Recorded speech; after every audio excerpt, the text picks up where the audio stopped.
Y en esta nueva temporada del 2010 le damos la bienvenida a Bernardo Luján, que se reintegra nuevamente al equipo de Muy Masculino para responderles a ustedes muchas dudas de materia empresarial. Mucha gente que tiene su empresa, que nos está viendo a esta hora, pues tiene una serie de dudas que, como siempre, pues Concertación Empresarial está presta para resolverles. Bernardo, bienvenido. ¿Cómo te va, Alejo? ¿Cómo le acabo de ir? Bien, en vacaciones perfecto. Ya llevamos unos días después de haber llegado de vacaciones, pero siento muy animadas las empresas. Veo, obviamente, con todas las expectativas que genera un año político, pero veo que las empresas están motivadas haciendo y adelantando proyectos. Claro, varias cosas, como usted lo menciona, el año político y que el año pasado, de todas maneras, por la supuesta crisis, este año es el año del levante para muchos. Esperemos que sí. Hay algunas empresas que cayeron precisamente en la crisis y la idea es ayudarlas a levantarse. Precisamente de eso vamos a hablar hoy. Muchas empresas que están en crisis recurren a una ley que es la 1116 para salir de ellas. Pues hoy vamos a hablar precisamente en qué manera usted puede verse beneficiado de esa ley. Primero, rápidamente, ¿de qué se trata la ley 1116? Pues es muy bueno que lo menciones porque nosotros los abogados estamos acostumbrados a hablar de leyes en números, pero muchas veces las personas no. Esta ley 1116 es la que modificó la que antes era muy conocida como ley 550. Básicamente es una protección a las empresas que están en problemas para que los acreedores no los puedan demandar y ellos puedan proponer una fórmula de pago en el tiempo que en condiciones normales un acreedor, digamos, no aceptaría. Si yo te digo como deudor, le voy a pagar dentro de 5 años solo intereses y dentro de 7 u 8 años empiezo a pagarle capital, muy probablemente un acreedor en condiciones normales no lo acepte. Pero si aquí se dan las condiciones para que ese acuerdo sea aprobado, eso sería lo que estaría aprobándose si el acreedor lo termina por aprobar dentro de unas condiciones que ahorita les podremos contar. Digamos que todas las empresas entonces tienen la posibilidad de entrar a cubrirse con esa ley para saldar un poquito los pasivos y las deudas. Ahí es donde la teoría empieza a ser muy bonita, pero ya a veces la práctica no termina siéndolo tanto. ¿Todas las empresas lo pueden hacer? Sí. Lo que pasa es que no todas las empresas en la práctica terminan por ser tan juiciosas como para que se puedan acoger a esta ley.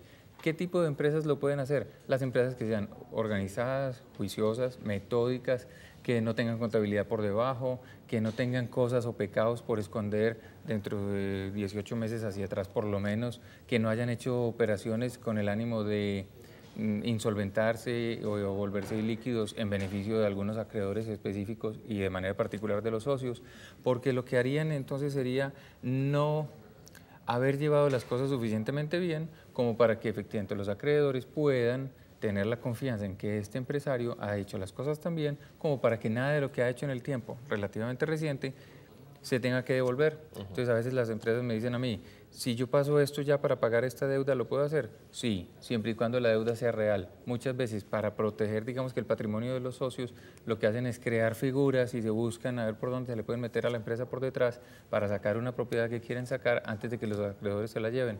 Eso no está bien, lo hacen muchas veces, pero ahí es donde empieza uno a decir, esta empresa no se puede meter en 1116, no porque no puede hacerlo por ley, sino precisamente porque tiene rabo de paja y al meterse en esto, entra a la superintendencia, claro, la revisa y efectivamente puede volver atrás algunos de los negocios que hayan hecho. ¿Qué pasa con los embargos? Por ejemplo, cuando una empresa se acoge a la ley 1116, ¿qué pasa en ese sentido? Los embargos se terminan, o sea, los procesos se suspenden, se trasladan para la superintendencia, los embargos ya no procederían, salvo que efectivamente dentro del acuerdo se establezca o un determinado gravamen o una garantía o alguna figura que implique que esos bienes que antes estaban embargados y que estaban por fuera del comercio, ya se levanta el embargo al irse el proceso a tramitar ante la superintendencia y lo que sería ya otro tipo de gravamen o alguna decisión que caiga o recaiga sobre ese bien para poder hacer algo específicamente con eso.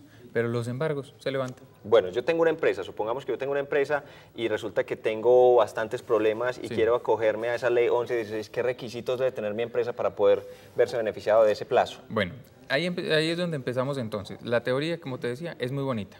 ¿Cuáles empresas se pueden acoger? En principio todas, pero ahora sí ya vamos, digamos, que hilando más delgadito. ¿Cuáles empresas, en el caso que me estás planteando, Alejo? Y es, si las empresas tienen todas las deudas pagadas de tipo fiscal, llámese impuesto de cualquiera de las naturalezas, departamental, nacional y local, todas las deudas laborales, que sean con empleados, con entidades de seguridad social, prestaciones sociales, todas las deudas laborales, si tienen nomás estas dos, ya podría acceder a pedir o a presentar la solicitud. A pedir, digo, es la aprobación del acuerdo o a presentar la solicitud para que en la solicitud o trámite concursal los acreedores decidan si va o no va. Entonces, no solamente implica estar al día en impuestos, estar al día en laborales, sino además ya es un análisis que deben hacer los empresarios y es, dentro de los acreedores que quedan, yo tendré el porcentaje suficiente para tener o contar con la aprobación de ellos para que este acuerdo que yo les voy a proponer salga adelante. Entonces ya está, requisitos, los dos que te digo son los básicos y ahí nomás ya se raja mucha gente. Por eso esta ley desafortunadamente no es muy aplicable, porque por volverla un poco más exigente frente a lo que era la ley 550, porque se prestó para alcahueterías, esta ley la volvieron tan exigente que muy pocas empresas desafortunadamente pueden acceder y hay que buscar otros mecanismos. Bernardo, si mi empresa, nuevamente el ejemplo, yo le debo demasiada plata a Concertación Empresarial, que es su empresa, acudo a esta ley, cumplo los requisitos, ¿quién propone esos plazos de pago? ¿Lo proponemos mutuamente? ¿Lo propongo yo? ¿Lo propone usted? ¿Hay una ley que lo propone? No, inicialmente los debe proponer el deudor a los acreedores. ¿En qué medida?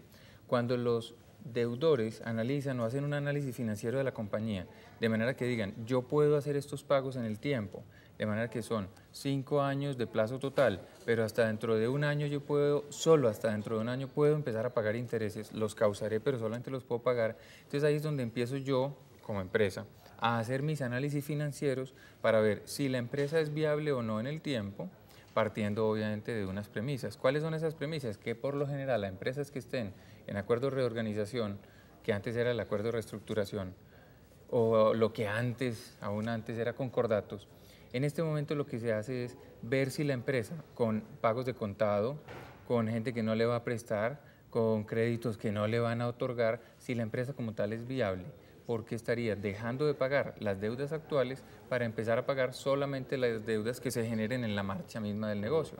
Entonces, si la empresa es viable y aún así empieza entonces ya a generar una rentabilidad que me permita a mí empezar a pagar las deudas anteriores, podré estar hablando de una empresa realmente viable financieramente que me permita a mí proponerle a los acreedores unas fórmulas. Ellos las pueden modificar, claro que sí, las pueden modificar, pero también al mismo tiempo pueden no aprobar esas fórmulas que se me presentan, por lo que estaría abocándose la empresa a un riesgo gravísimo que sería la liquidación. Bueno, y finalmente, Bernardo, si por ejemplo las empresas que nos están viendo hasta ahora dicen, hombre, yo no cumplo con los requisitos, pero igual estoy en crisis y en deudas, ¿qué pueden hacer entonces para afrontar esa crisis si no pueden acogerse a la ley 116? 1116. Hablar conmigo, porque es que de verdad, bueno, o hablar conmigo o hablar con otros profesionales que tengan, a mi juicio, una cosa, y es claridad jurídica y sobre todo creatividad.